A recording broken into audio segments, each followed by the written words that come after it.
Atención. Este podcast está dirigido a profesionales de la salud. Las opiniones contenidas en este son con fines informativos y no sustituyen diagnósticos médicos. La ciencia impulsando la hepatología.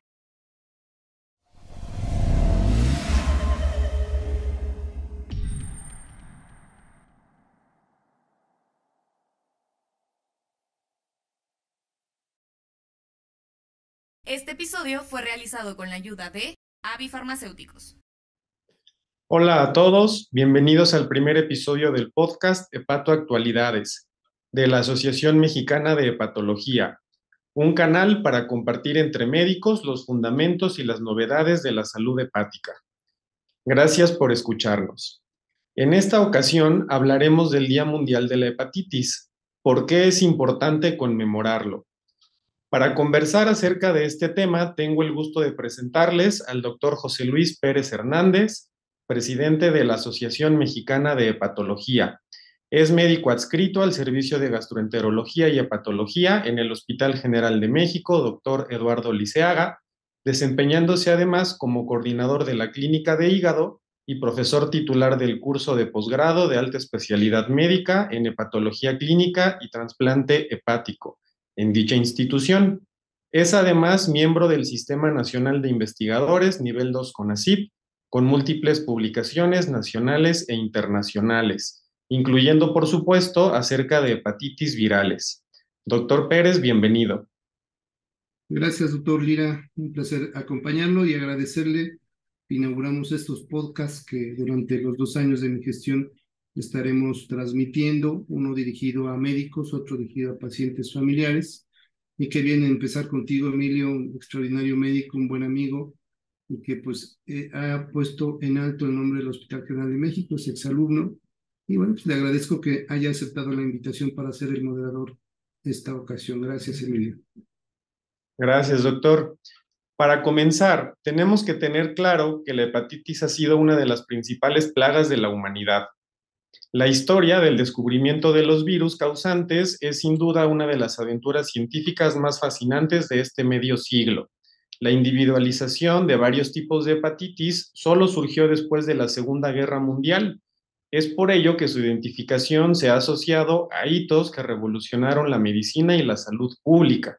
Por ejemplo, el descubrimiento del virus de hepatitis B trajo consigo la primera vacuna de la historia no preparada por cultivo de tejidos, sino directamente a partir del plasma.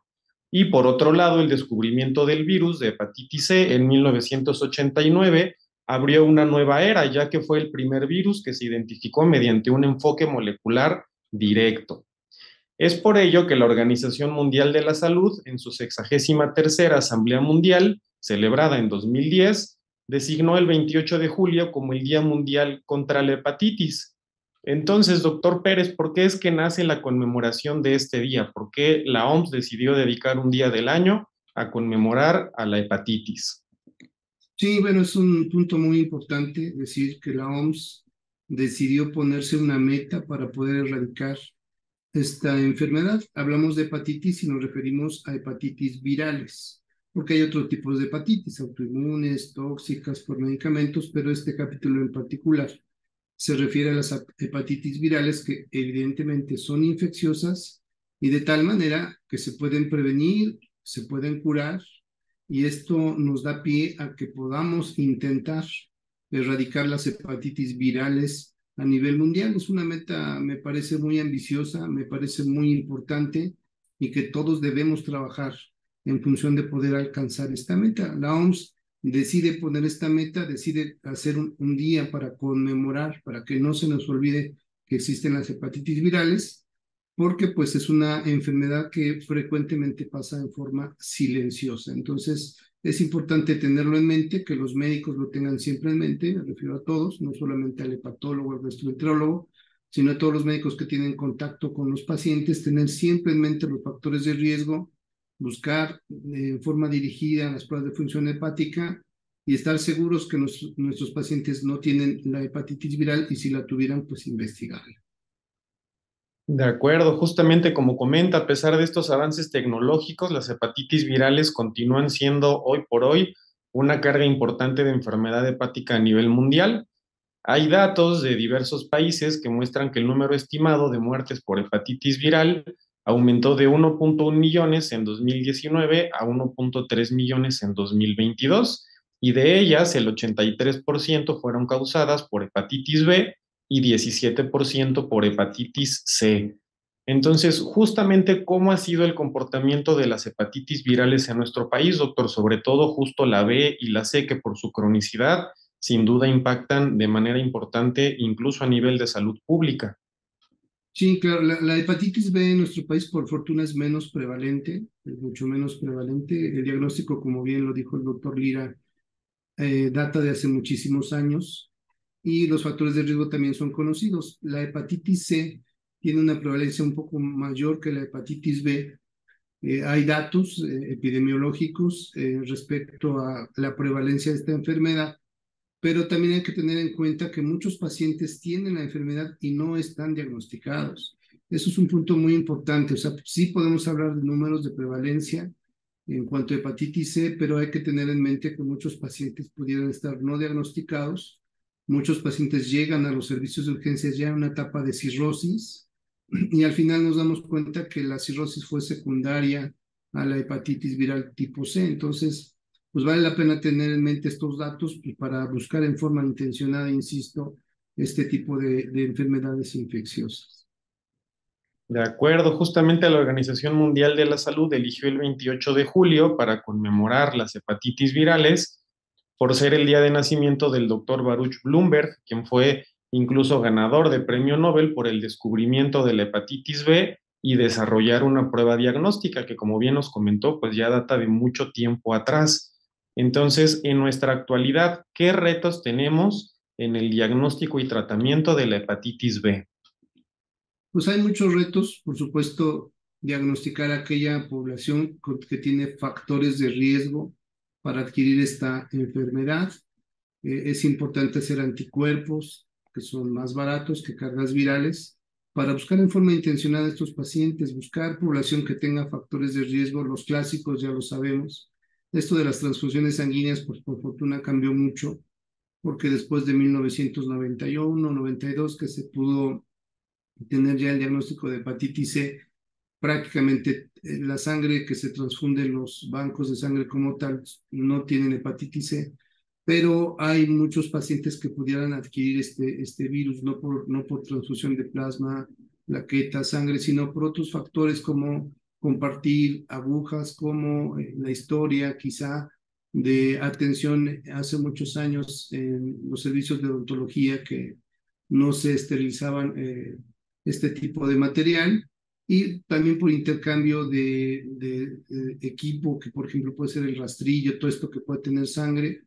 Y hay muchos factores de riesgo que hay que buscar para estar seguros que el paciente no tiene. Por supuesto, las relaciones sexuales de riesgo, los tatuajes que se pueden hacer en forma riesgosa y todo esto hay que tener en mente para buscar en nuestros pacientes factores de riesgo y buscar en forma intencionada que tengan o no hepatitis B o C.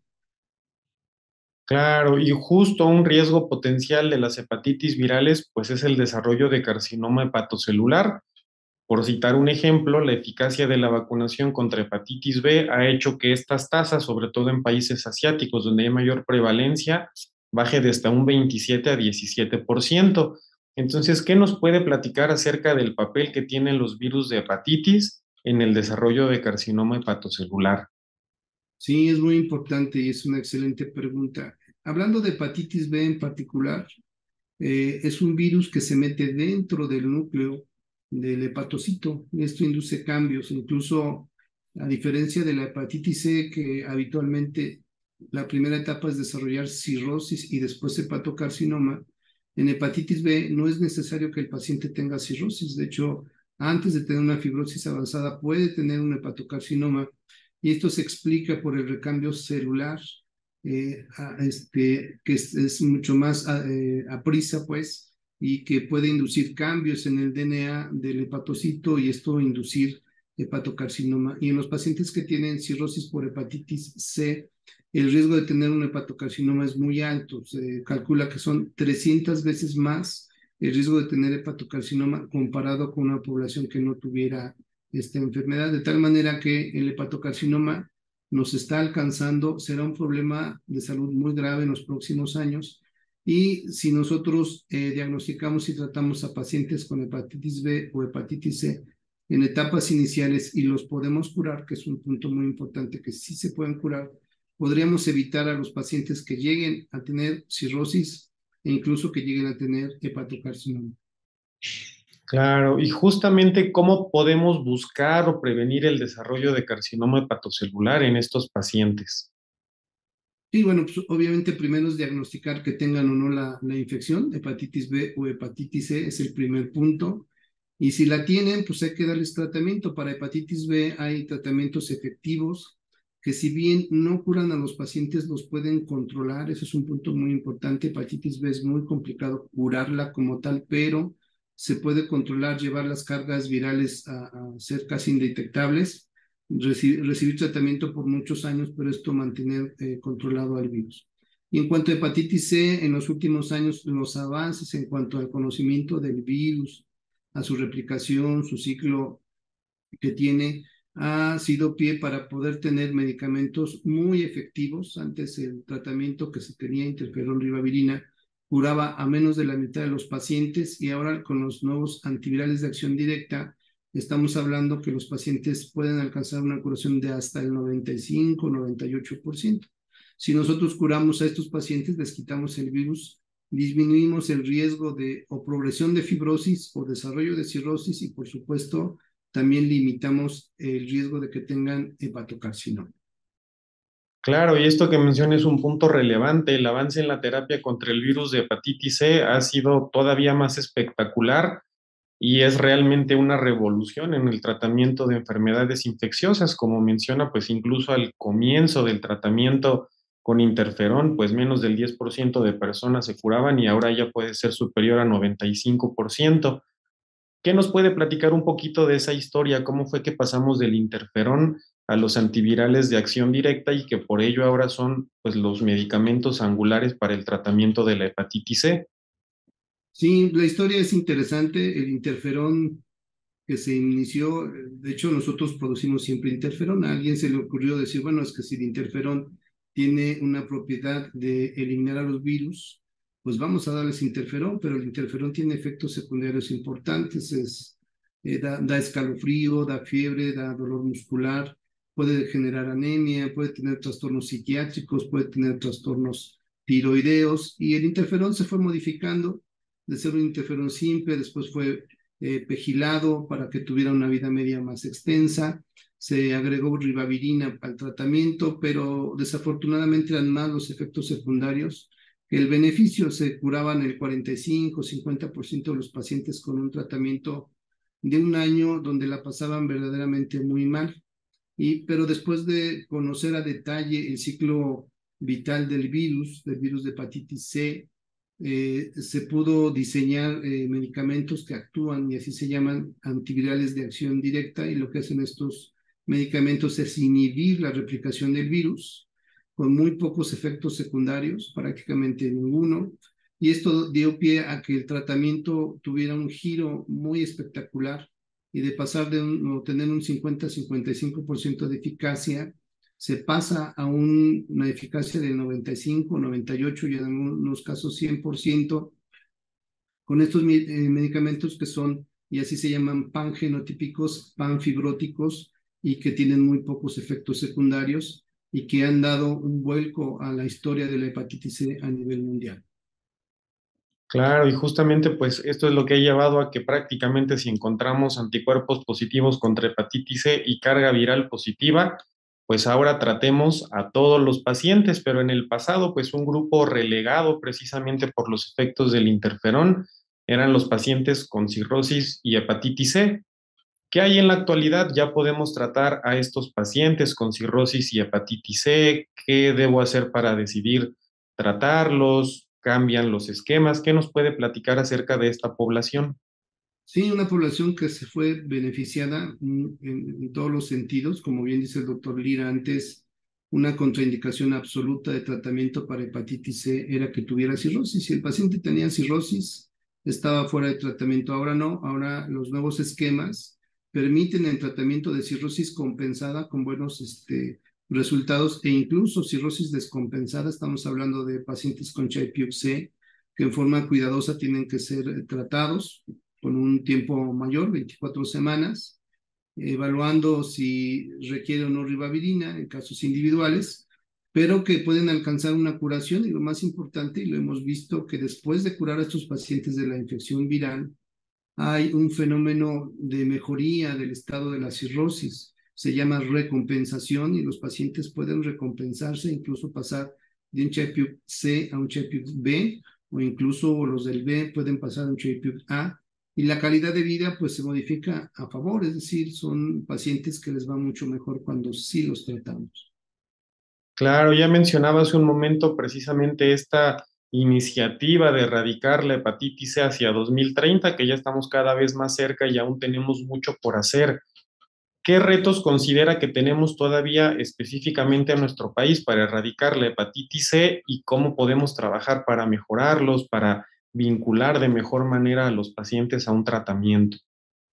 Los retos son muchos, de hecho la meta es 2030, pero se tiene el concepto también de microeliminación, que me parece muy importante tener microeliminación, y es decir, en economías cerradas puedes poder tener el mecanismo que va primero de la detección. Hay que buscar en forma intencionada a los pacientes, diagnosticarlos correctamente.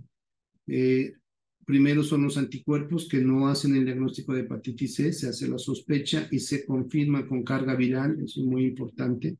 No podemos tratar a pacientes que solo tengan anticuerpos positivos. Pues primero es el diagnóstico, buscar en poblaciones de riesgo y buscar el tratamiento para todos los pacientes que tienen el diagnóstico de hepatitis B, hepatitis C. Es muy importante buscarlo. La microeliminación se basa en este tipo de cosas: diagnóstico de poblaciones de riesgo, tratamiento dirigido, que es muy importante, y la parte importante es evitar la reinfección.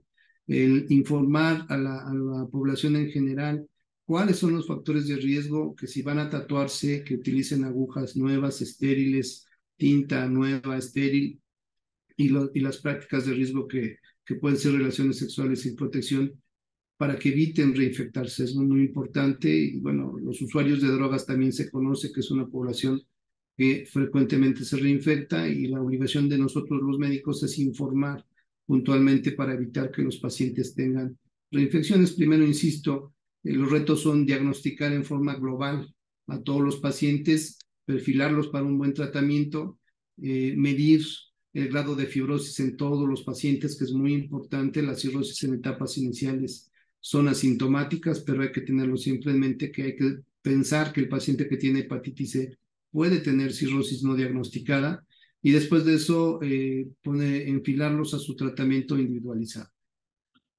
Perfecto, muchas gracias. Y ya prácticamente para finalizar, ¿qué conclusión puede darnos acerca de la importancia de conmemorar el Día Mundial de la Hepatitis?